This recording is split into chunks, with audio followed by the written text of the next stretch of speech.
Hi guys, we're back, and this week we have the gorgeous, wonderful Michelle Gibson. How are you, Michelle? I'm doing well, Nigel. Hi, Harry. Hi there. See ya. And how are you, Harry? Oh, Charlie. Okay. And how old's Charlie? He's 17. Oh, It's a right old age, isn't it? Yeah, he's been a companion cat for So, 12 years. That's a long time. That's a long time. I think your internet's a bit slow there, Michelle. You're lagging a little bit, but we'll see how we go. So where do you want to start, Michelle? Where do you want to start? Well, I've gotten a chance to get to know both of you in the last little bit, and I'm listening to what your thoughts are about what's taken place here with a copy having been made and a percentage having been destroyed. And what I'm finding, first of all, is there's something very wrong here, that our history, I think history goes back 200 to 300 years, and you mentioned 500 years, so it's kind of in the same ballpark. I think evil beings came in and found a way to take over everything and reverse engineer the Earth's grid system. And the original civilization and the original humanity was at a very much higher level of consciousness. And that while I don't think the controllers have the ability to create in the way we do, they do have an intelligence, and they were able to reverse engineer everything and set up this occulted system that keeps us under control in a number of ways, including rituals and black magic, which I fully agree with what you were sharing about that, using dates and gematria. Religions, all the occulted knowledge that they all understand and has not been given to us. For the benefit of people watching, there's a video on our channel called Copy and Paste. And it explains everything. We go through it biblically with logic. We're using logic. We're following the biblical text, which we know is all out of order. It's all a deception. But we think we've got enough evidence and logic to show that this realm that we are actually living in is a copy of the original. Okay? Imagine, as I said earlier, if I took your hard drive, you created everything on that hard drive. While you're sleeping, I came and stole it, copied everything onto mine, and then put it back. Now I can destroy as much of that information as I want and then rebuild it in the way I want it to be without any consequences, because I haven't damaged your original copy, your original work, the original realm. So we've been saying for years that the what is known as the creation story in Genesis 1 is a recreation after the partial destruction, which happened in, Jeremiah talks about it. In Jeremiah 4, verses 23 to 28, he talks about it. It was, in Genesis 1:2, the earth was without form, comma, and void. In the original Hebrew, it came to pass, be fallen, begotten, right? So it was something that was caused to happen within this realm.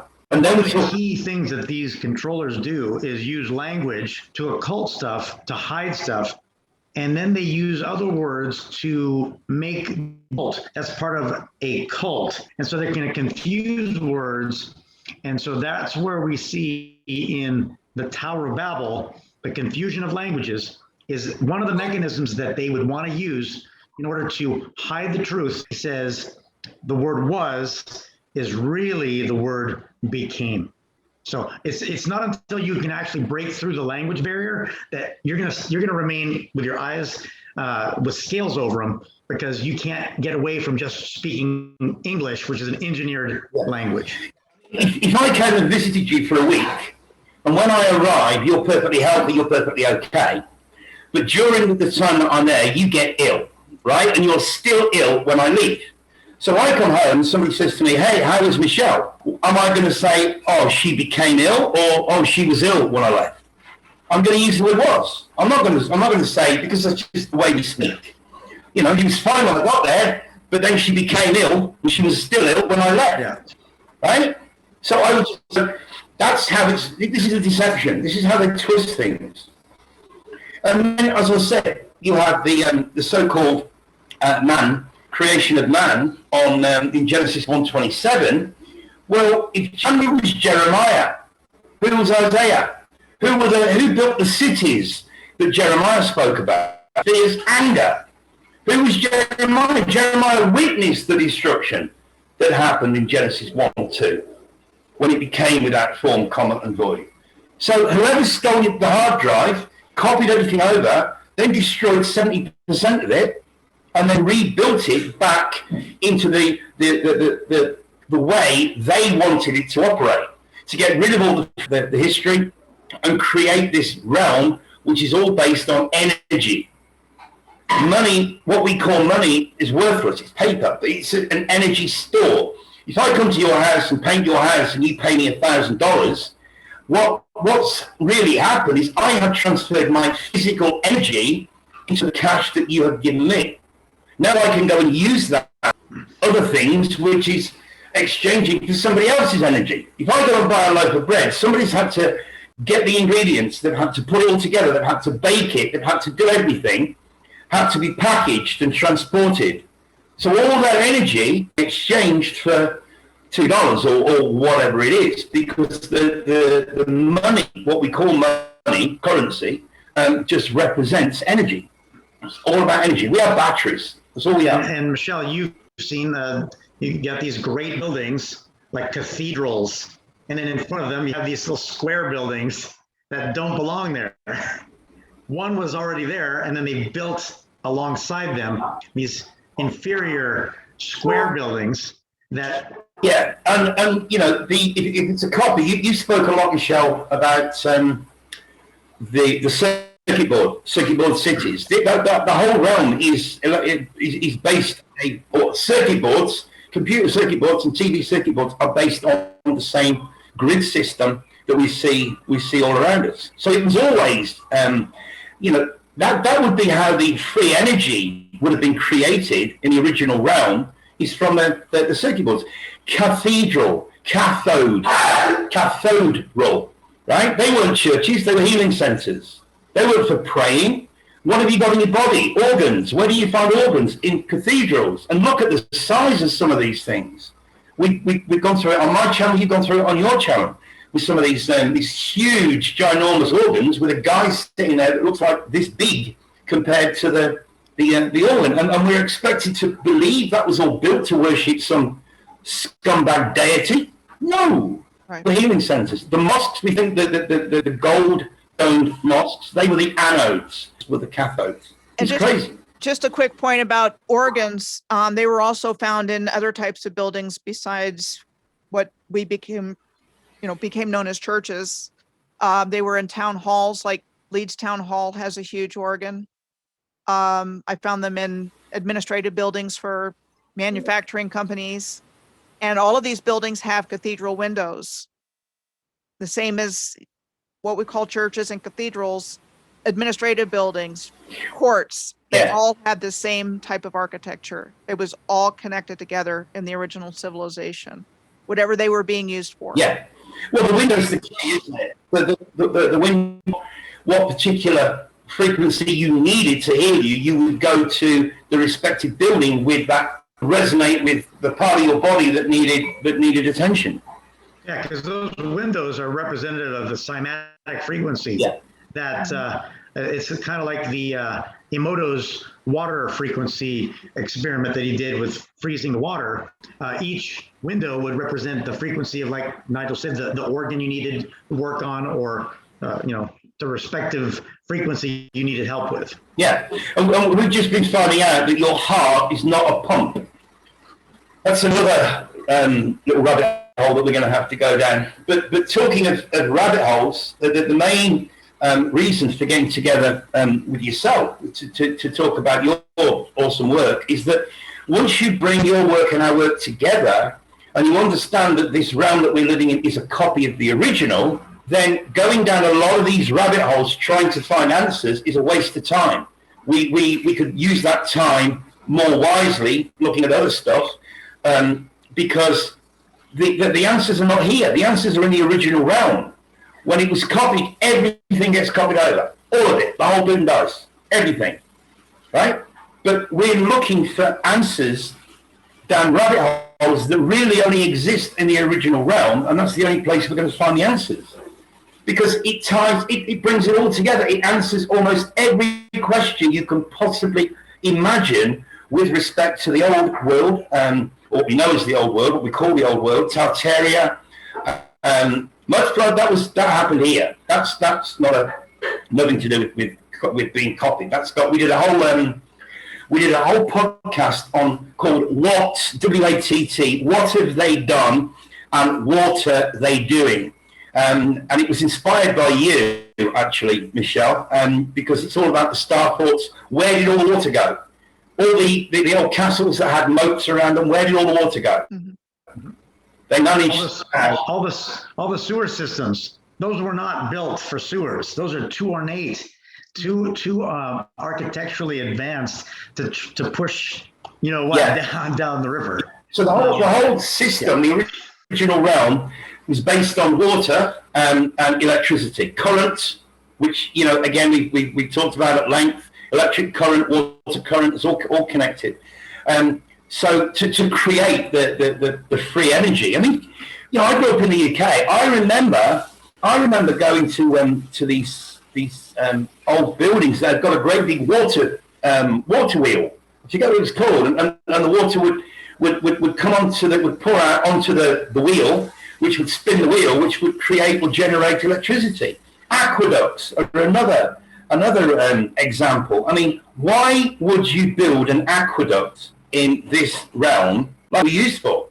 You've got water going one way and you've got water coming the other way underneath, right? They purposely do. All the canals, no, they're not. It's all created. I actually think, and you mentioned this, Michelle, that every river in this realm is connected at some point. They're all connected together and they all end up in extremely big, huge part of the realm when it comes to generating electricity. I've got a question for you. Sure. Tartarian buildings, like some of these huge, almost 500-room hotels, not having originally been built with bathrooms. Have you seen those? I've heard about that. I don't think life on this realm was anything like what we experience now. So, I've heard about fireplaces not being for fires. Yes. Things like that. No, a lot of the a lot of the old what we would call Tartarian. Go on. No, I was just going to say, I think what this realm was, what Earth was very important in the universe as a harmonizer or synchronizer with the frequencies, with the bell towers that were sending these healing frequencies out. So you've got the cathedrals, but you also have bell towers that reach up really high, and they're all over the earth. And I think they were working in concert, literally, to generate something that was keeping the universe balanced and harmonized, not just the earth. And then the opportunistic beings. I totally agree. Totally agree. I mean, those bells,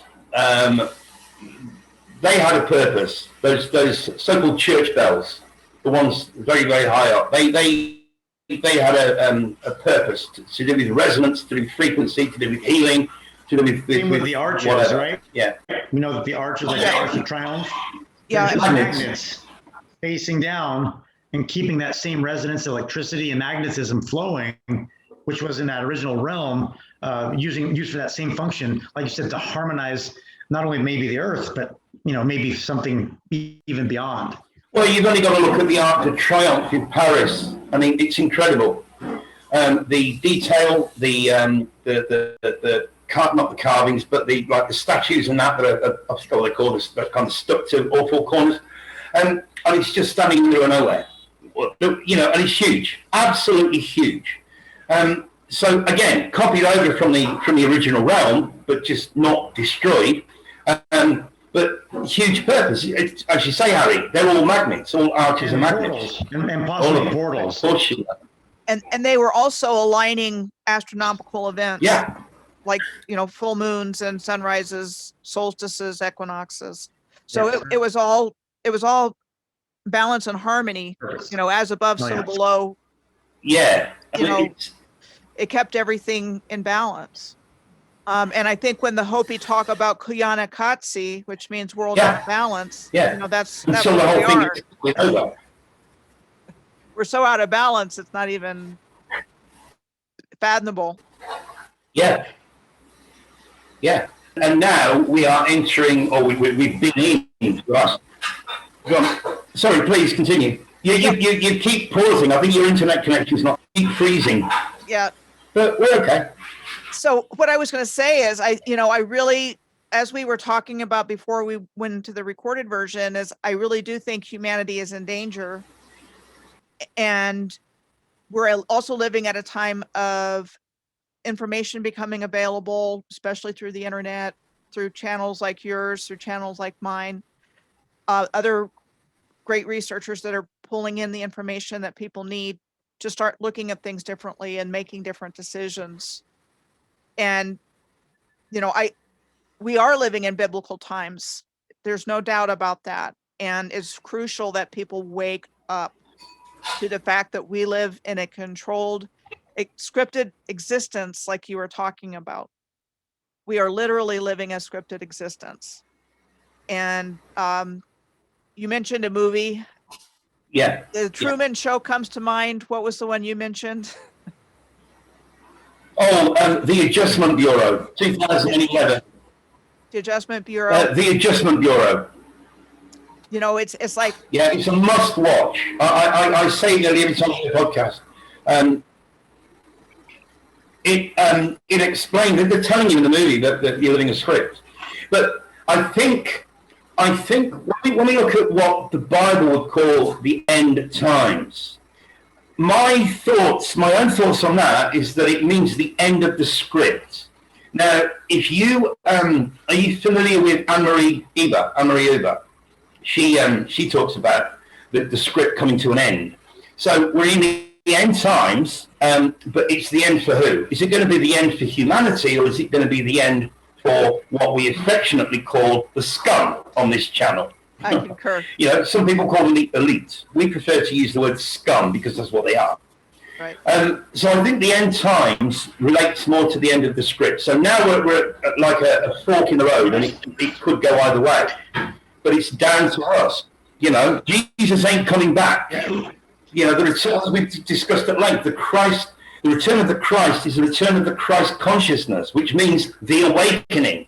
We're only doing what the biblical Jesus was doing when you read the New Testament, putting out information, putting out the truth. Yeah, so the script, like you said, was written. It's been hidden. It's been changed. It's been occulted. It's been manipulated. And when we call about the end times, like you said, I think the script is over. Now it's up to us to decide which way we're going to go, left, right. Hopefully it's going to be right down the middle, because both left and right are really the same game, just with a different hat on.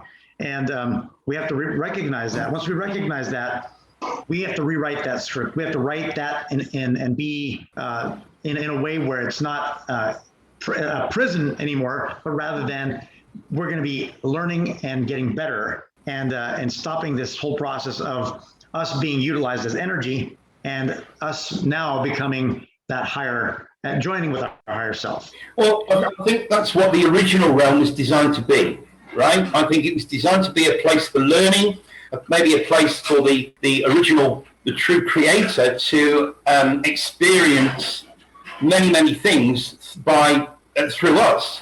You know what I mean? I mean, we talked about how would our higher self know what we're doing and where we are. Maybe, that's what this is all about, blocking out the higher self. What if your higher self is kind of not monitoring you, but guiding you and can see what you're doing because it's using one of your eyes? Why do pirates have a patch?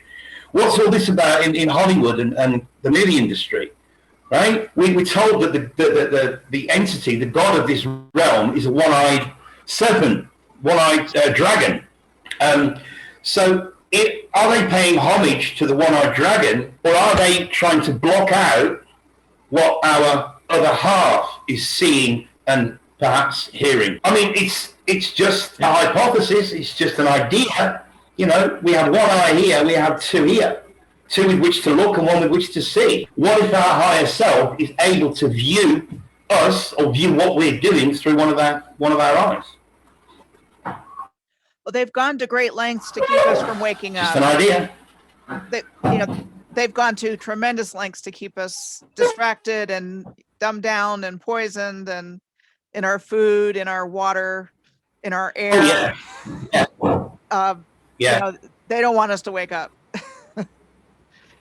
But they can't stop it. They wouldn't do that if they weren't scared of our true power. Yeah, our true power. You know, I mean, we have everything that they do. They have to make us consent, right? You've got to agree. Everything in this life is about contracts, all of it. When you go to the shop, you're buying something, you're entering into a contract. If I give you this, you will give me that. Yeah. When you get married, you know, your husband says, or your boyfriend says, hey, Michelle, will you marry me? You say yes. You've made a contract. Everything in this life is a contract. So what they do is they twist it and they say, right, if you don't do this, then you can't do that. Well, we call it, or most people call it coercion. But coercion is like calling a very, very beautiful, stunning woman, calling her pretty. Right? It's not coercion, it's blackmail. And blackmail is still illegal in every country on this flat plane. It's not coercion, Nigel, you know what we have to do? Michelle, we have to tilt this video game. We have to rise up with, like you said, the pitchforks earlier. Right. And we have to go against the system that we're living on, the gridded system. And if we can break this game, then the spark or the spirit has nowhere to go but back to the original version, where we're going to be again educated, and there's going to be a positive and non-nefarious. I think we can choose to reincarnate back into the original realm, right? I really think that we can do that, but we chose to incarnate into the copy in order to do the work that we're doing now. We were awoken at a certain point in our lives when we realized that everything we've ever been taught is a lie. And it hurts, it's painful, but it's also a very strong driver to make you figure out who you are, what your true self is, why you're here, and why we've been deceived about everything. Oh. You got one too. I'm showing off too. I don't have a pussy, so I can't show you. I'm not sure where mine went. Probably under the bed. So that is, for me anyway, I'm just speaking from experience.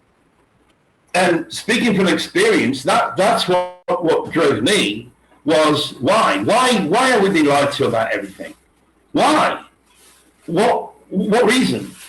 And then it's, you know, you just keep going on your journey, in order to get to the point that we're at now. I'm still learning new stuff every day. I mean, Harry and I do a podcast twice a week, and usually when we finish one of them, we're like, oh shit, what are we going to talk about in the next one, bro? And then we'll think of something, and something comes up every single week. We don't need to look for it. It comes across, and we go, oh shit, what about that? Yeah, that'll make a great podcast.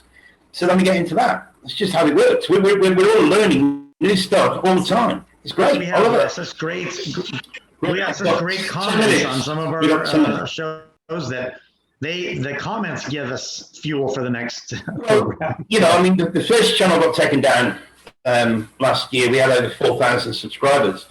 And YouTube are telling us now that we've got 700 subs, but some of our podcasts, some of our videos are getting more than 700 views. You know, the second to last podcast had only been up for 24 hours and we had 220 comments, or 220 something comments. In the one we did 2 days ago, we've got like 150 comments or thereabouts on that one. So, you know, the people that watch our stuff, I mean, they've got some great insight. They ask great questions. They point us down different, oh, guys, have you ever looked at that? No, thanks, but we will. And that's kind of how we roll. So it's like we're all in this together, kind of. Oh, God, I shouldn't have said that, because that was hijack, wasn't it? They were telling us from the beginning that they were all in it together. Yeah. But, you know, it's not my channel. It's not mine and Harry's channel. It's our channel. It belongs to you know, to us, all our subs and all the people that watch our nonsense. That's how we see it. We're not monetized. We never will be. Not interested. So it's all about learning who you are. And once you understand who you are, then you understand who everybody else, what they are or who they are. I mean, it's once you've got this knowledge and you put it all together, it's so simple, it's crazy. But it's a learning process. You've got to go step by step by step. You know what I mean?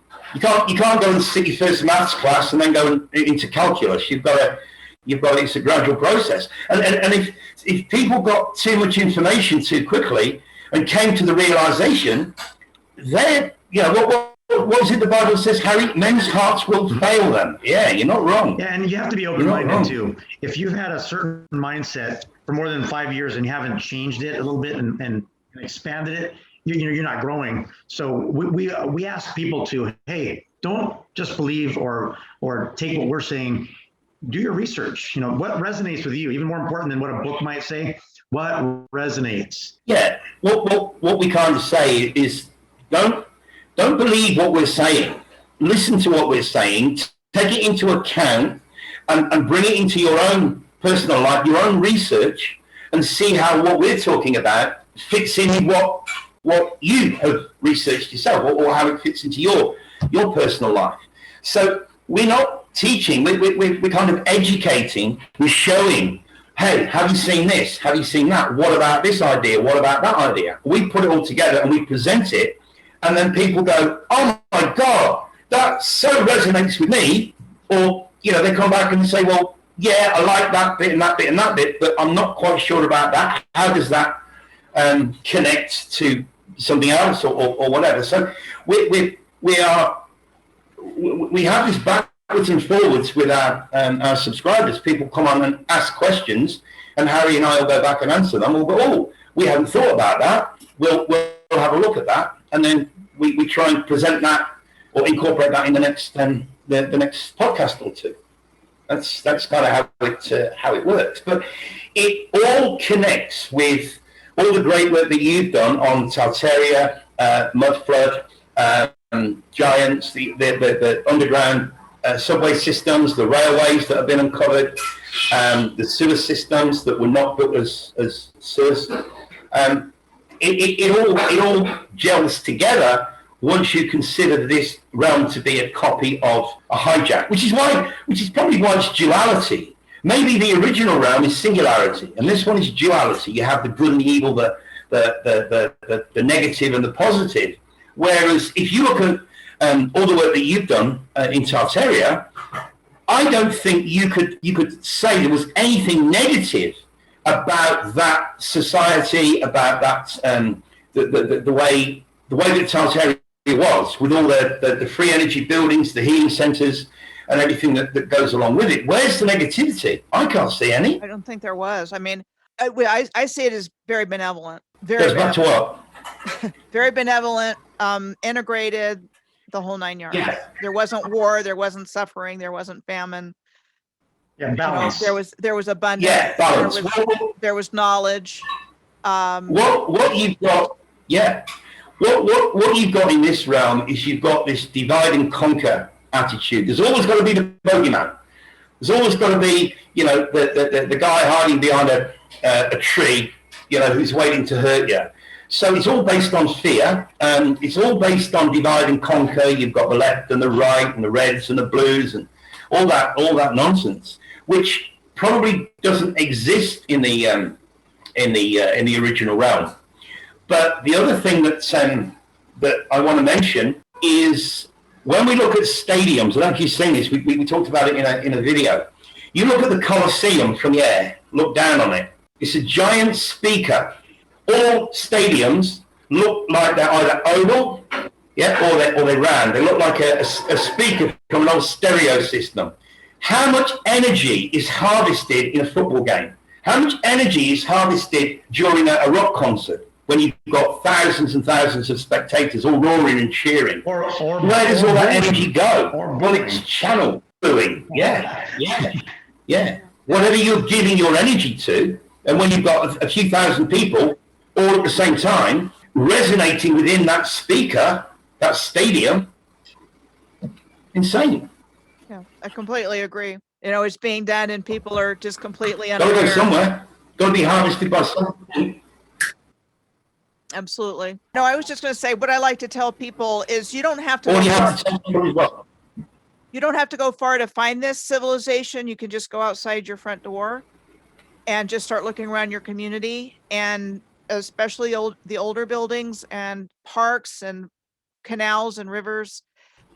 Just start looking at it with new eyes, and you'll find it in your own communities. It's there because you can question what they tell us about when it was built and all that kind of stuff. Absolutely. It just doesn't There's matter. my favourite is the Hotel International. The Hotel International that was built in 53 days, according to Wikipedia. I mean, it's just nonsense. There is a 5-hour video that several people have mirrored on YouTube by a guy called Ewaran, Ewaran, and it's mind-blowing, absolutely mind-blowing. I broke it down into 13 videos, not on YouTube, it's on less than 1 minute, on BitChute, and that BitChute channel is The Devil's Playground, all one word, no apostrophe. Ewaran, they're all sort of half an hour, 40-minute, absolutely mind-blowing. Guys, we're going to get kicked off Zoom in a minute because we've got a 40-minute time limit. So, Michelle, thank you for joining us. You're welcome. If you want to go out and come back in again, then we can have a quick chat before we go. All right, thanks, guys. Like, share, subscribe, and we'll see you in a few days. Bye now. Bye-bye.